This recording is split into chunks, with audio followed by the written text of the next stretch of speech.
Sabi nga sa Gen Z slang, certified bop o good song ang bagong single ni Jillian Ward na Be All Mine. Slay din ang music video na nag-highlight sa ganda ng star of the new gen. Makichika kay Aubrey Carampel.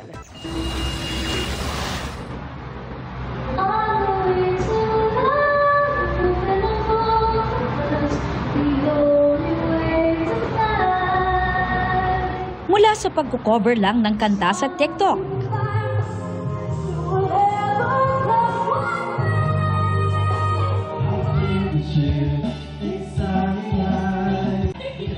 at pakikipag-jam with family and friends.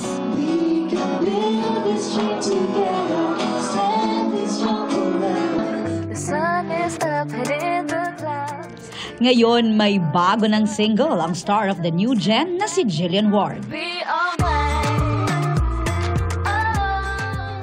Ang Be All Mine na tungkol sa young love.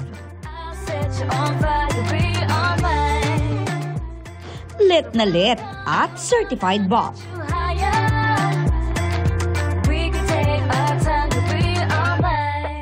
Si Jill din daw mismo ang sumulat ng ilang lyrics ng kanta. At kakolab ba niya ang South Korean rapper na si Trudy? Ang track produced and composed by South Korean music producer Kim Hyun-jik. Kilig din ang hatid ng tandem nila ng social media personality na si Brent Manalo sa music video.